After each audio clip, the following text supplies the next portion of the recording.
제가 오늘까지 휴가인데 오늘 오전에 말씀을 전하게 되어서요. 제가 예전에 신학교 때 준비했었던 내용을 조금 수정 보완해서 여러분께 전하려고 합니다. 먼저 17절을 제가 읽겠습니다. 내가 율법이나 선지자나 폐하려 온 줄로 생각지 말라. 폐하려 온 것이 아니요 완전케 하려 함이로라. 여기 율법과 선지자라는 말은 한마디로 구약의 말씀입니다. 그리고 이 17절 말씀은 21절부터 하실 말씀에 대한 서론으로 하시는 말씀인데요.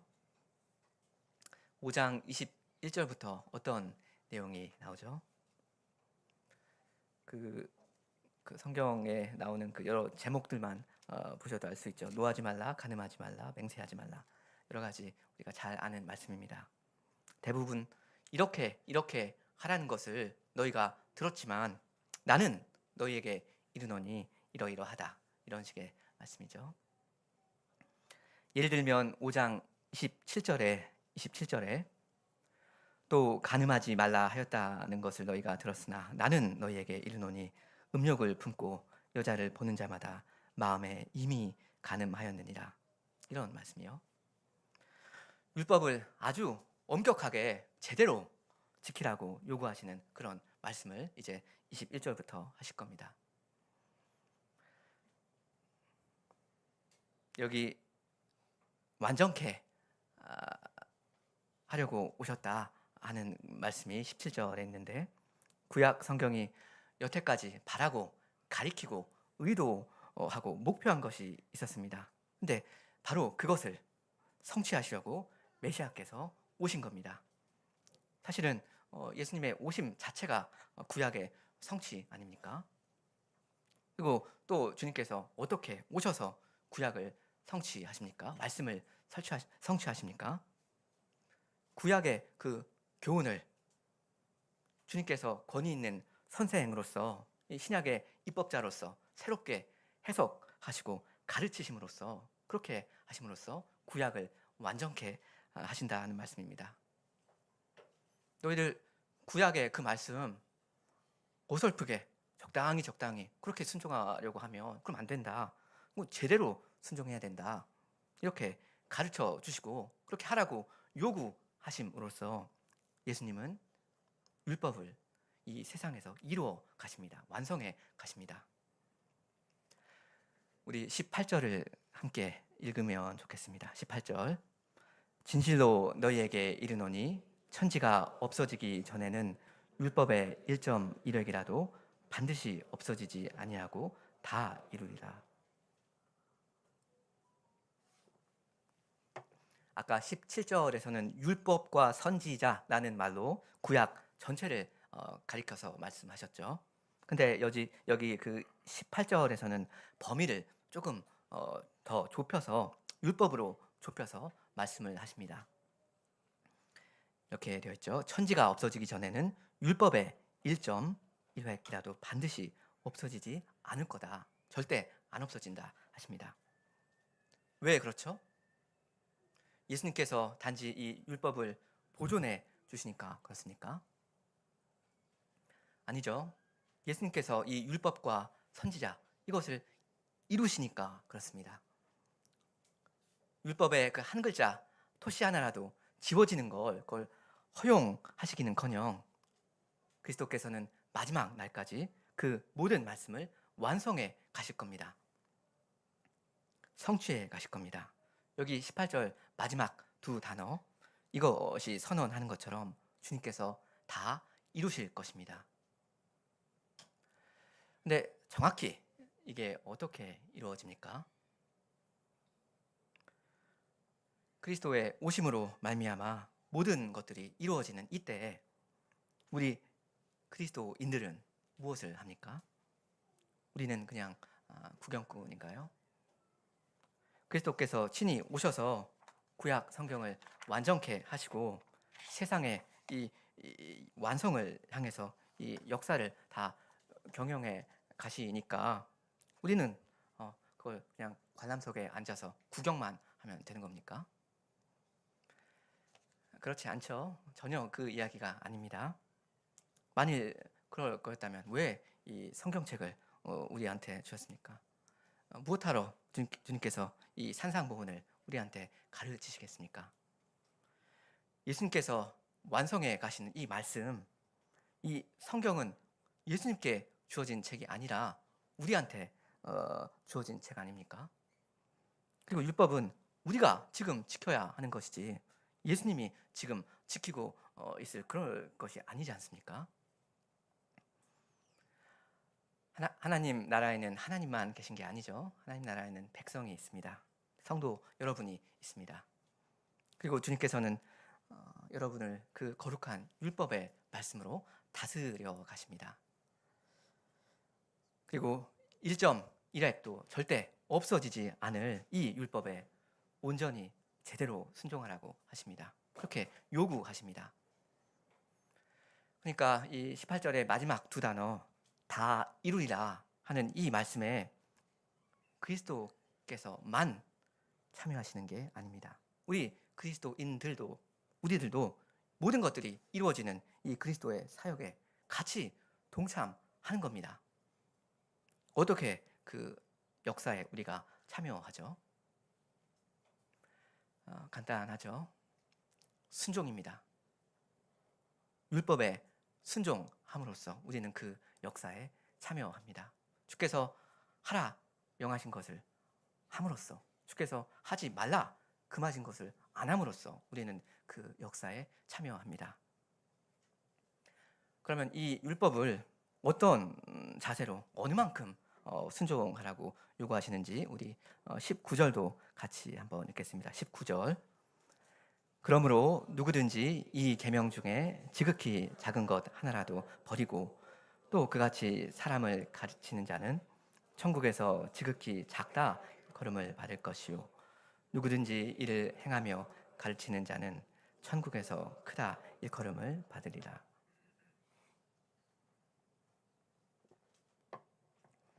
여기 19절에는 천국에서 아주 다른 평가를 받고 있는 두 사람이 등장합니다. 참고로 이 천국이라는 표현은 오직 마태복음에서만 나오는 표현인데요. 마태복음에서 천국이란 말은 신자가 죽은 다음에 그 다음에 가게 될 그 내세, 그 천당을 가리키는 말이 아닙니다. 마태복음의 천국이란 말은 한마디로 하나님 나라입니다. 하나님의 나라. 좀 더 정확히 말하면 하나님의 왕국인데요.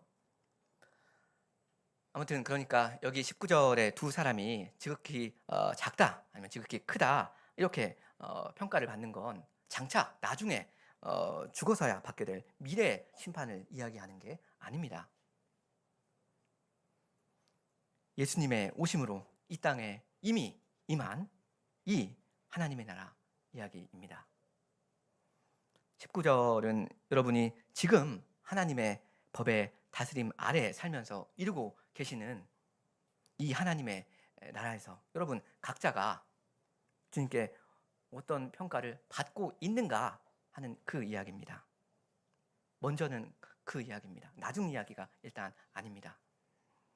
지금 이 순간에도 하늘에 계시는 우리 아버지께서 여러분을 다 보고 계시지 않습니까? 내가 선을 행하면 주님이 미소를 지으시고 또 내가 죄를 범하고 그러면 주님께서 진노하고 슬퍼하시지 않습니까? 여기 19절은 이런 현재 진행형의 평가를 이야기하고 있는 것입니다. 그러니까 말하자면 그 최종 평가 그 이야기가 아니라 일단은 중간 평가입니다. 여하튼 여기 19절에 하나님 나라에 두 사람이 있는데요. 첫 번째 사람은 천국에서 그러니까 하나님 나라에서 지극히 작다고 불리고 있는 사람입니다. 그리고 두 번째 사람은 하나님 나라에서 큰 사람이다 이렇게 칭찬받는 사람입니다. 그러니까 어떤 신자는 너는 가장 작은 신자다. 여기 이 하나님 나라에서 별 볼 일 없는 사람이다. 이런 굴욕적인 평가를 받는가 하면 다른 신자는 너는 정말 큰 자다. 정말 위대한 사람이다. 이런 칭찬을 받기도 하는 거죠. 지금 그런 일이 이루어지고 있다는 겁니다. 하나님께서 사람을 보실 때. 근데 여러분, 이 두 가지 평가가 이 갈리는 그 기준이 무엇입니까? 평가의 기준이 뭐죠? 계명입니다. 평가의 기준은 계명이죠. 17절에서 주님께서는 율법과 선지자, 그러니까 구약 성경 전체를 말씀하셨고, 18절에서는 좀 더 좁혀서 율법에 대해서 말씀하셨잖아요. 근데 여기 지금 19절에 와서는 계명, 그것도 가장 작은 계명 하나에 대해서 말씀하십니다. 율법의 그 많은 계명들 중에서 지극히 작은 계명, 가장 작은 계명 이 하나에 대해서 어떤 태도를 취하고 있는가, 그거에 따라서 하나님께서 이 신자를 평가하는 그것이 갈리는 것입니다. 첫 번째 사람은 이렇게 생각합니다. 아, 이건 뭐 작은 계명이야. 솔직히 뭐 이게 뭐 율법의 대강령도 아니고 누가 봐도 뭐 특별히 중요한 계명은 아닌 것 같아. 이건 좀 살짝 좀 버려도 큰 문제가 없을 것 같다. 여기 19절에서 지극히 작은 것 하나라도 버리고라고 했을 때 이 버린다라는 말은 그 직역하면 푼다, 느슨하게 한다 그런 뜻입니다. 뭐 신발끈을 이렇게 푼다, 느슨하게 한다 뭐 그런 뜻으로요. 그 벨트 이런 거 이렇게 타이트하게 하느냐, 느슨하게 하느냐 이런 거요. 그래서 ESV 성경에서는 이 단어를 relax라고 번역하기로 했습니다. 그러니까 아예 그냥 버린다 이런 말은 아닌 것 같습니다. 지극히 작은 계명을 아예 폐하고 파괴해버리고 싶은 생각, 그런 생각까지는 없는 것 같습니다. 그냥 좀 편하게 릴렉스하면서 지키고 싶은 겁니다. 물론 그렇게 좀 가다가 그 계명을 뭐 잊어버리거나 뭐 결국 버리기도 하죠. 뭐 계명이라는 게 어떻게 보면 10계명, 10계명이라고 할 수도 있고 어떻게 보면 더 많다고 할 수도 있지 않습니까? 우리가 지켜야 할 계명이 그냥 100개라고 치면 그 다른 계명들 99개는 다 신경 써서 잘 지키려고 하지만 이거 하나만은 신경 쓰지 못하는 겁니다. 좀 더 솔직히 말한다면 신경 쓰지 않는 것입니다. 다시 말하면 이건 마음의 문제입니다. 마음. 여러분이 이 세상에 살면서 이 모든 계명들 다 온전하게 지키실 수 있습니까? 아니잖아요. 근데 어찌 보면 이것보다 훨씬 더 중요한 질문이 관건이 있습니다.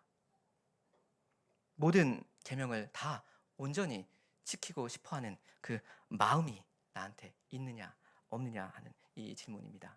그러니까 이건 능력의 문제라기보다는 마음의 소원의 문제인 거죠. 물론 내 순종은 부족함이 있지만 그렇지라도 이 계명들을 지켜보려고 노력할 의지라도 있는가 없는가, 그걸 주님께서 지금 보고 평가하시는 겁니다. 말하자면 여러분의 이 손과 발만을 이것만 보고 계시는 게 아니라 여러분의 마음을 또한 가만히 그 주님께서 관찰하고 계시는 겁니다. 근데 이 두 번째 사람은 지극히 작은 계명 하나까지 다 챙깁니다. 작은 계명, 큰 계명 할 것 없이 전부 다 지키려고 합니다. 이 사람한테는 이건 작은 계명이다, 이건 큰 계명이다 이런 생각이 별로 없습니다. 똑같이 다 주님께서 주신 좋은 계명들입니다. 다 하나님의 영광을 위해서 주신 좋은 것들입니다. 그러니까 적극적으로 마음으로부터 이걸 힘써서 지키려고 합니다. 물론 이게 다 완벽하게 지킨다는 말은 아닐 겁니다. 여전히 죄가 있고 부족이 있습니다. 넘어집니다. 근데 다시 이 사람은 일어서는 거예요. 회개하는 겁니다. 내가 이 계명 잘 못 지켰다. 오늘은 제대로 지킬 거다. 주님께 은혜를 계속 구하면서 애써 다시 순종을 시작합니다. 새롭게. 그 하이델베르크 요리문답 114문이 고백하는 것처럼 굳은 결심으로 하나님의 일부 계명만이 아니라 모든 계명들에 따라 살기 시작합니다. 왜 이렇게 하는 겁니까? 아무리 작아 보이는 계명이라도 그 1.1획도 절대 없어지지 않을 거니까 그렇습니다. 이 모든 계명이 영구적이고 모든 계명이 귀합니다. 마음에 너무 귀하게 다가오는 거예요. 그러니까 모든 계명을 마음에 새기는 겁니다. 이 사실을 이렇게 알고 있는 사람은 이 시대, 지금 이 시대의 성격을 잘 알고 있는 사람입니다. 이 사람. 지금은 그 로마서 8장의 말씀처럼 성령님을 조차 행하는 우리에게 율법의 요구를 이루어지게 하시는 그런 때입니다. 성신을 조차 행하는 사람들에게 율법의 요구가 실제로 이루어지는 그런 시대입니다. 지금이 그런 시대이구나 라는 걸 알고 있는 사람이에요. 그래서 정말로 마음을 다하고 목숨을 다하고 뜻을 다해서 율법을 행합니다. 그렇게 함으로써 이 본문 18절의 마지막 두 단어 다 이루리라 하신 이 역사에 이 사람은 동참합니다. 하나님의 왕국의 왕 그리스도와 함께 이 나라를, 이 왕국을 이루어 가는 겁니다. 근데 어떤 사람은 비록 신자일지라도 신자가 맞는데 계속 이 계명들의 무게를 따집니다. 이건 큰 계명이다. 저건 좀 작은 계명이다. 이렇게 부릅니다. 뭐 이런 구분 자체가 잘못된 것은 아닙니다. 근데 그러다 보니까 은근히 슬며시 지극히 작은 계명 하나는 느슨하게 슬쩍 풀어버립니다. 근데 이런 신자는 비록 하나님의 나라 안에 있지만 하나님께 혹독한 평가를 당합니다. 아주 냉정하죠. 하나님의 오명 중에 하나를 지극히 작은 계명이다 이렇게 부르면서 적당히 치워버리는 사람은 천국에서 지극히 작다 일컬음을 받습니다. 이렇게 이 율법의 계명들에 대한 마음 자세가 어떠냐에 따라서 사람이 하나님 나라에서 크다 혹은 작다 이렇게 불리게 될 건데 하나님 나라에 아예 들어가지 못하는 경우도 있습니다. 그게 이제 20절인데요. 우리 20절을 함께 읽겠습니다. 20절. 내가 너희에게 이르노니 너희 의가 서기관과 바리새인보다 더 낫지 못하면 결단코 천국에 들어가지 못하리라. 여기 이거 구원 이야기입니다. 20절 끝에 이러이러하면 너희가 결단코 천국에 들어가지 못한다 하는 말씀이 있는데요. 이 구절을 우리가 생각하기 전에 한두 가지 오해를 좀 피하고 가면 좋겠습니다. 일단 우리가 율법을 이 계명들을 아주 잘 지키면 우리의 그 순종 그 자체가 어떤 가치 있는 공로가 되어서 그것을 근거로 우리가 하나님 나라에 들어간다. 그거 당연히 아닙니다. 우리가 하나님 나라에 들어가는 유일한 근거 그 하나 그 그리스도의 십자가 제사라는 거 여러분 잘 아시죠? 근데 사실 마태복음을 잘 보시면요. 그렇다고 해서 우리의 행위, 우리의 순종이 우리의 구원과 무관한 것이 전혀 아니다 하는 걸 알게 됩니다. 그 달란트 비유만 봐도요. 자기에게 주어진 그 달란트를 가지고 어떻게 살았는가에 따라서 주님의 그 주인의 즐거움에 참여하기도 하고 아니면 내어 쫓김을 당하기도 하고 그러지 않습니까? 그리고 주님의 제자들 중에 하나가 굶주리고 뭐 헐벗고 감옥에 갇혀 있고 이런 걸 보고서 돌보았느냐 아니면 돌보지 않았느냐 순종했느냐 안 했느냐 이거에 따라서 그 영 벌과 영 생이 갈리기도 하지 않습니까? 그리고 마태복음 7장 21절을 보면 나더러 주여 주여 하는 자마다 천국에 다 들어갈 것이 아니요 다만 하늘에 계신 내 아버지의 뜻대로 행하는 자라야 들어갈 것이다. 행하는 자라야 천국에 들어갈 것이다 하십니다. 그러니까 이거 좀 무슨 이야기죠? 이건 구원의 열매 이야기죠. 의롭다 하심의 근거 이야기가 아니라 의롭다 하심의 결과 이야기입니다. 그 하이델베르크 요리문답 그 63문답의 고백처럼 참된 믿음으로 그리스도에게 족붙여진 사람들이 감사의 열매를 맺지 않는 건 불가능하지 않습니까? 그런 일은 없습니다. 그러니까 어떤 사람한테 감사의 열매가 있느냐 없느냐 그 여부를 보면 그 사람이 참된 믿음으로 그리스도께 족붙여졌느냐 아니냐 하는 이 여부가 정확히 그대로 드러나는 것입니다. 그렇지 않을 수가 없습니다. 그러니까 우리가 지금 감사의 열매를 맺고 있느냐, 우리가 순종하고 있느냐, 굉장히 결정적이고 중요한 것입니다.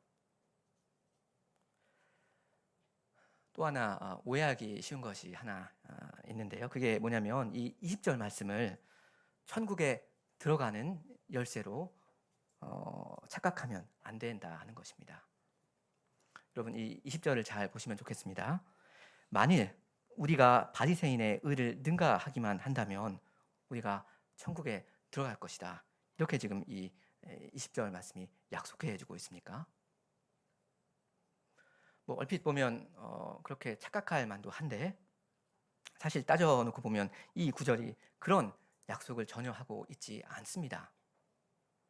지금 이 말씀은 너희의 의가 나와 있죠. 서기관과 바리새인보다 더 낫지 못하면 결단코 천국에 들어가지 못한다. 이렇게 위협을 하고 있을 뿐입니다. 경고하는 거죠. 너희의 의가 이 서기관과 바리새인들보다 더 나으면 그럼 문제없이 천국에 들어올 수 있다 하는 그 말씀이 아닙니다. 이건 부정적인 말씀이지 긍정적인 말씀이 아닌 겁니다. 좀 혹시 이해가 안 되실까봐 이게 무슨 말인지 너무나도 무식한 얘기긴 한데 그 학교의 어떤 시험 점수를 예로 들어서 그냥 설명해 보겠습니다. 100점 만점짜리 시험이 있습니다. 근데 70점 이상이면 합격이다 이렇게 가정을 해볼게요. 근데 바리새인은 50점을 맞아버렸습니다. 그러면 합격입니까? 우리 초등학생들 합격입니까? 아니죠. 불합격입니다. 근데 누가 이렇게 말을 해줍니다. 바리새인보다 더 높은 점수를 받지 못하면 그러면 결단코 합격 못한다. 맞는 말입니까? 맞는 말이죠. 맞습니다. 바리새인의 이 50점의 점수보다 못한 점수, 뭐 49점이든 48점이든 이런 점수를 받아 버리면 불합격하는 거 맞습니다. 근데 바리새인보다 더 높은 점수를 받으면 자동 합격이다. 이렇게 말하면 그게 맞습니까? 초등학생들 맞습니까? 그건 착각이죠. 왜냐하면 51점이나 52점을 받은 사람은 이 바리새인보다 더 높은 점수를 받았지만 합격 점수 70점에는 못 미쳤으니까 이 사람 불합격입니다. 그렇죠? 그러니까 여기 20절에서 우리의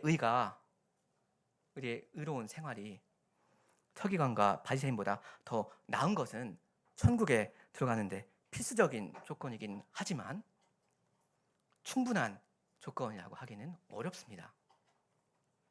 그러니까 우리의 의가 이 바리새인들의 의보다 더 우월하다고 해서 우리가 더 거룩한 생활을 하고 있다고 해서 안심하기는 이르다 하는 겁니다. 60점 받으면 불합격 아닙니까? 다시 말하면 이 20절 말씀은 하나님의 나라에 들어가는 그 열쇠는 되지 못한다 하는 것입니다. 우리에게 하나님 나라에서 사는 길을 보여주는 구절은 오히려 19절입니다. 제가 19절을 읽습니다. 그러므로 누구든지 이 계명 중에 지극히 작은 것 하나라도, 그러니까 가장 작은 것 하나라도 버리고 또 그같이 사람을 가르치는 자는 천국에서 지극히 작다 일컬음을 받을 것이요 누구든지 이를 행하며 가르치는 자는 천국에서 크다 일컬음을 받으리라.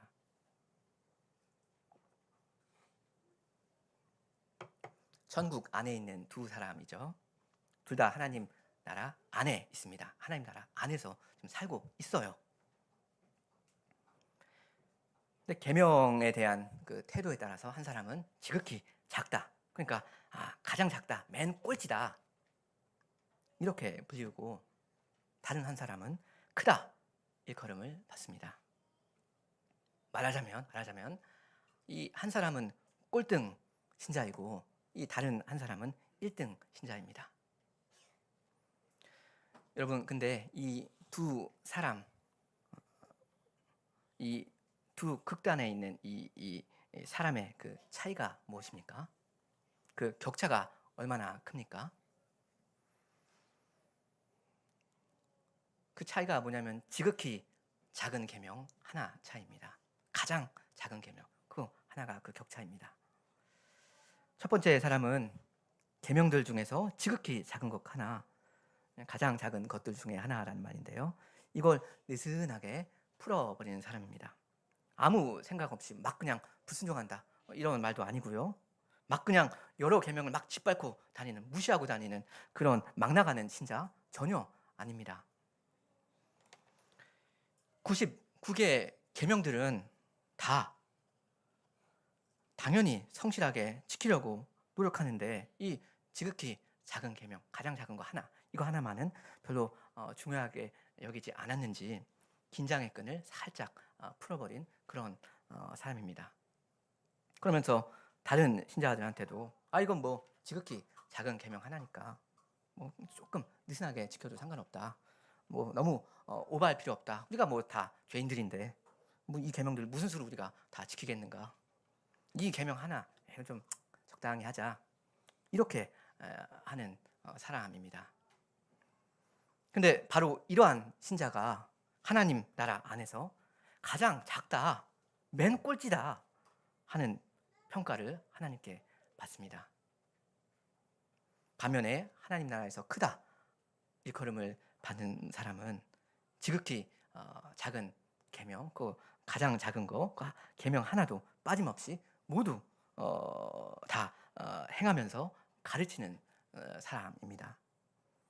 완벽하게는 물론 못 지킬지언정 날마다 가난한 심령으로 주님께 은혜를 구하면서 어떤 어려움 가운데 자기가 있든지 굳은 결심으로 하나님의 일부 계명만이 아니라 하나님의 모든 계명에 따라 살기 시작하는 사람입니다. 이렇게 가장 큰 자, 가장 작은 자 이 사이에는 지극히 작은 계명 하나 차이가 있죠. 말하자면 1등과 꼴등 사이에 이 간격이 지극히 작은 계명 하나라는 건데요. 이보다 더 작은 간격이 있을 수 없는 그러한 최소한의 간격입니다. 그럼 여러분, 이 19절에서 주님께서 설정해 두신 이 시나리오를 두고 한번 같이 생각을 하면 좋겠습니다. 이 말이 맞다면, 그렇다면 지극히 작은 계명 2개를 혹은 3개를 느슨하게 하고 있는 그런 사람은 지금 하나님 나라 안에 있는 것입니까? 아니면 밖에 있는 것입니까? 하나님 나라는 지극히 작은 계명 하나를 느슨하게 하는 그런 사람이 꼴찌인 것 아닙니까? 그러니까 자그마치 지극히 작은 계명 2개나 3개를 느슨하게 하는 사람은 하나님 나라에서 꼴찌에도 못 드는 것입니다. 그런 사람은 지극히 작은 사람도 아닙니다.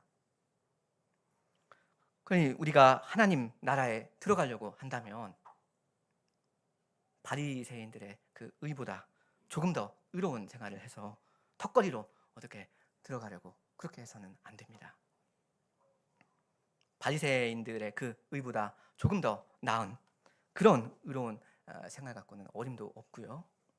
일단 우리가 하나님 나라에 들어갈 길은 이 19절 말씀에 나오는 그 2가지 경우 중에 하나입니다.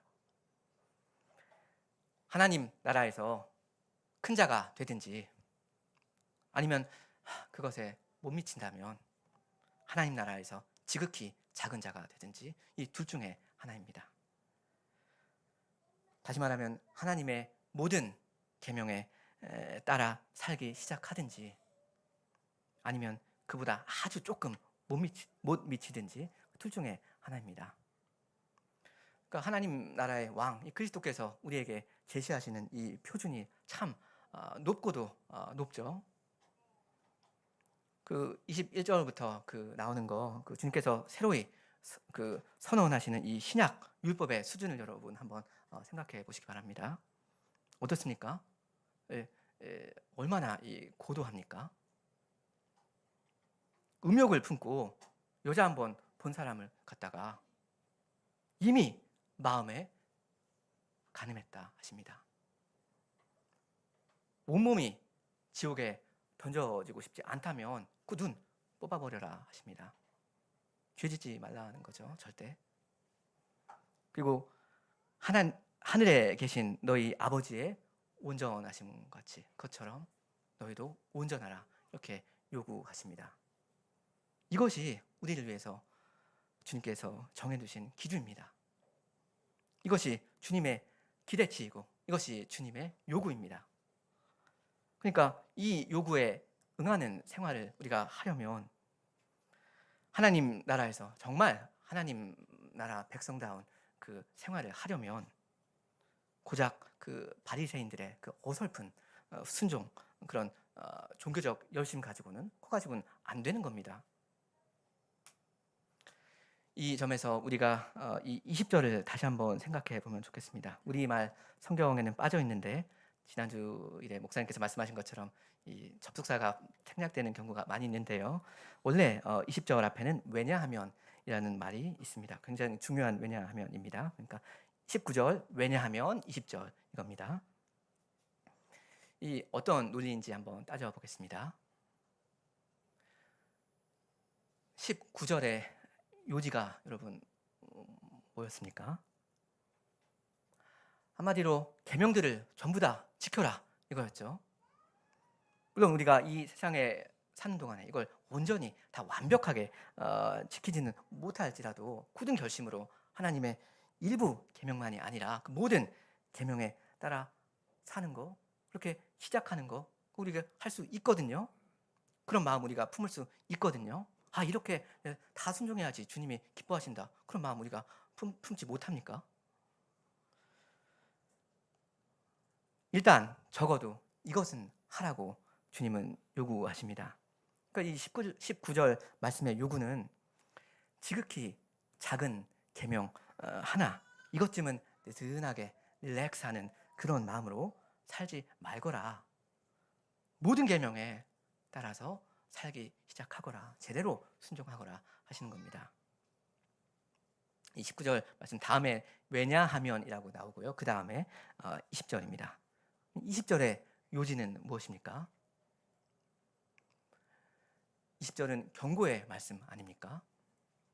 너희들 이 바리새인보다도 못하다면 너희들 결단코 천국에 못 들어간다. 그러니까 절대 그런 상태, 저급한 상태에 떨어져 버리면 안 된다. 조심하거라 하시는 겁니다. 근데 지금 왜냐하면 내가 너희에게 이르노니 라고 하시는데 지금 누구한테 이런 위협을 지금 가하시는 겁니까? 누구한테 지금 이 20절 말씀을 하시는 겁니까? 19절에서 지극히 작은 계명 하나를 릴렉스 하는 사람입니다. 느슨히 풀어버리는 사람. 이런 신자한테 19절에서는 너 정말 그렇게 하면 안 돼 라고 하시면서 20절에서는 왜냐하면 너 왜 그렇게 하면 안 되냐면 너 계속 그런 식으로 살고 네 의가 그 바리새인의 그 저급한 의, 그 정도 열심 그 수준으로 전락해버리면 너도 바리새인처럼 멸망하니까 그렇다 하시는 겁니다. 그러니까 지극히 작은 계명 하나 이거를 느슨하게 하고 있는 신자는 그대로 계속 가다가는 바리새인처럼 되어버릴 그 두려운 위험에 그 위험에 빠져 있는 그러한 신자입니다. 그래서 분명히 경고를 하시는 겁니다. 너 지금 지극히 작은 계명 이거 하나 느슨하게 살고 있다면, 너 그러고 있다면 너는 지금 하나님 나라에서 지극히 작은 자이고 가장 작은 자 꼴찌일 뿐만 아니라 넌 지금 하나님 나라의 그 변두리에서 서성거리고 있을 뿐만이 아니라 너 하나님 나라에서 탈락해버릴 그럴 위험이 있다. 너 제대로 주님을 믿은 것이냐? 너 네 믿음 정말 구원에 믿는 믿음 맞는 것이냐? 또 생명에 이르는 그 회개 정말 해본 적이 있는 것이냐? 너의 그 감사의 생활이 그거밖에 안 된다면 너 정말 구원받은 사람이 맞는 거냐 하고 하시는 겁니다. 주님께서 보시기에 이 사람은 멸망을 당할 바리새인과 막상막하입니다. 50보 100보입니다. 그래서 절대 바리새인처럼 되지 말라고 경고하시는 겁니다. 계명을 지켜라 하시는 겁니다. 근데 이 바리새인 서기관들이요, 이 사람들 율법에 대해서 그리고 이 율법을 완전케 하시는 이 예수님에 대해서 어떤 태도를 갖고 있는 사람입니까? 뭐 마태복음 다른 부분을 보면 나오겠지만 이 사람들은 이 구약을 그 율법을 이루려고 오신 주님을 보고 저 예수는 율법을 폐하려 하고 있다 이렇게 생각하는 사람들입니다. 근데 주님은 물으십니다. 율법 중에 그 계명 중에 하나라도 얕잡아 보고 있는 신자라면 바로 이러한 바리새인들과 다를 바가 뭐가 있느냐? 계명 하나를 우습게 생각하는 사람은 사실상 계명 전체를 우습게 여기고 있는 겁니다. 그 계명을 주신 주님을 우습게 여기고 있는 겁니다. 그 율법을 완성해 가시는 예수님께 반기를 들고 있는 겁니다. 뭐 굳이 그렇게까지 할 필요가 있습니까? 뭐 그런 것까지 우리에게 다 요구를 하십니까? 우리는 어차피 죄인들인데. 우리 예수님은 구약 성경이 가리킨 그리스도시죠. 주님은 이 역사 가운데 율법을 이루어 가시는데 하나님 나라의 왕으로서 그 율법을 새로이 권위 있게 해석하시면서 그 하나님 나라의 백성이 마땅히 이루어야 할 그 하나님 나라의 그 모습을 보여 주시면서 함께 이 역사를 같이 이루어가자 하시는 초청하시는 그리스도이십니다. 성도 여러분은 그 초청에 응하신 적이 있습니까? 굳은 결심으로 하나님의 일부 계명뿐만 아니라 그 모든 계명에 따라서 살기 시작한 적이 있으십니까? 아니면 여러분의 마음속에 이건 뭐 지극히 작은 계명이다. 이건 뭐 굳이 안 지켜도 큰 상관없다 하는 그러한 계명이 있습니까? 그렇다면 그 계명이 무엇입니까?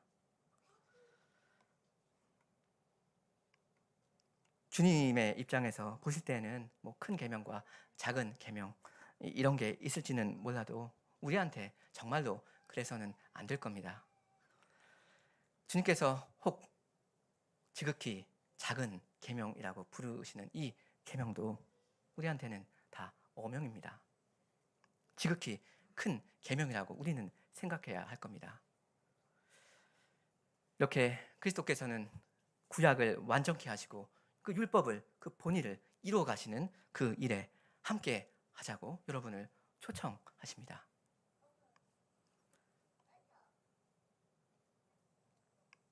율법의 이 요구가 여러분의 생활 가운데 이루어질 수 있도록 그렇게 되는 것을 주님은 원하십니다. 그게 주님의 초청인데 이 초청은 또한 주님의 요구입니다. 명령입니다. 어떤 명령입니까? 어떤 요구를 하시죠? 너희들 내가 십자가와 부활로 다 이루어놨으니까 너희는 좀 앉아서 쉬거라. 어차피 뭐 너희는 다 죄인인데 뭐 너희가 뭘 한다고 해봤자 뭘 할 수가 있겠느냐. 너희는 구경만 하고 있어라. 이런 요구를 하십니까? 너희가 내 안에 있으면 다 죄사함 받고 이미 뭐 의롭다 하심 받았으니까 이제 좀 릴렉스 하거라 하십니까? 우리에 대한 우리 주님의 기대치는 하나님의 형상대로 지음받은 하나님의 자녀에만 해당되는 그러한 기대치입니다. 주님은 하나님 나라 안으로 그 더 깊숙한 곳으로 여러분을 부르십니다. 그 변두리에 애매하게 서성거리지 말고 안으로 들어오거라 하십니다. 지극히 작은 계명 하나, 그 느슨하게 하는 그러한 위험한 저급한 자리에 주저앉지 말고 모든 계명에 따라 살기 시작하거라. 너희의 마음을 나에게 달라 하십니다. 계명은 마음의 문제 아닙니까? 계명은 사랑의 문제입니다. 근데 이런 요구 여러분 너무 과합니까? 이 나라의 왕 너무 어려운 요구를 하고 계십니까? 어려운 요구는 아니죠. 불가능한 요구입니다. 근데 주님께서 우리에게 불가능한 것을 하라고 요구하시는 데는 그만한 이유가 있지 않을까요? 우리가 자기의 무능함을 인정하는 동시에 하나님의 전능하심을 믿으라 하시는 거 아닙니까? 성신을 의지하라 하는 거 아닙니까? 여러분 성신을 의지하시기 바랍니다. 그러면 도와주시지 않으시겠습니까? 얼마든지 도와주십니다.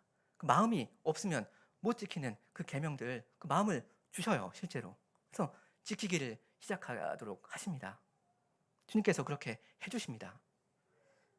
굳은 결심으로 일부 계명만이 아니라 그 모든 좋은 계명에 따라서 살기 시작할 그 마음이 구하면 나에게 주어집니다. 정말로 그렇습니다. 그런 마음으로 여러분 계속 살아가시기 바랍니다. 이웃들에 대한 계명, 내가 어떻게 하면 이웃의 명예를 높이고 그 이웃들의 이름을 높이면서 어떻게 내가 이웃을 사랑하면서 살 수 있는가? 여러분 구체적으로 고민하시기 바랍니다. 또 우리가 어떻게 하나님의 그 말씀을 따라서 하나님을 섬길 수 있는가? 어떻게 해야지 사계명을 지키는 것인가? 어떻게 해야지 안식일에 내가 온전히 주님 안에서 안식하는 것인가? 여러분 고민하셔야 됩니다. 여러분의 죄와 그 사망에서 구원해 가시는 여러분의 왕의 요구는 분명합니다. 율법을 완전케 하시는 이 예수님께서 하늘과 땅의 모든 권세를 가지시고 여러분에게 복종을 요구하십니다. 우리 예수님은 크신 왕이 아니십니까? 여러분이 그 백성이 아니십니까? 순종하십시오.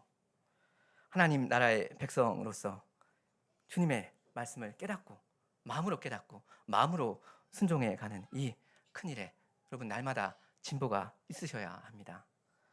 하나님의 영광과 여러분의 유익을 위해서 정말로 여러분의 유익을 위해서 주시는 이 모든 말씀에 여러분의 마음이 먼저 아멘 해야 할 것입니다. 그리고 그 모든 계명에 즐거이 내 마음으로 기꺼이 순종하는 이 일이 여러분의 생활 중에서 더 분명해지기를 바랍니다. 함께 기도하시겠습니다.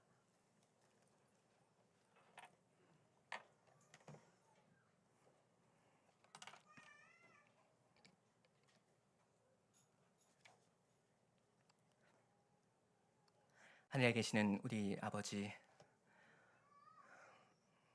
주님께서 주님의 독생자 예수 그리스도를 십자가에 내어주시며 또한 그 죽은 자 가운데서 다시 일으키시며 지극히 높은 곳에 두셔서 우리의 왕 그리스도로 말미암아 저희를 다스리신다 하시는 이 사실을 저희가 믿고 감사를 드리옵니다. 주님께서 저희에게 모든 좋은 계명들을 주시되 그 모든 계명에 대한 순종을 요구하실 뿐만 아니라 저희 마음 가운데 성령을 주셔서 저희가 얼마든지 그 계명들을 다 따라 사는 것을 시작할 수 있게 하여 주시오니 저희가 주님을 찬송하옵니다. 높이 되신 주 예수 그리스도께서 하나님의 율법의 그 요구를 다 이루어 가시는 일에 주님 저희가 쓰임 받기를 원하옵니다. 주님의 백성다운 백성으로서 주님께 저희의 모든 마음과 그 마음의 순종을 드리며 참으로 주님의 그 이름에 영광 돌리면서 살기를 원하옵니다.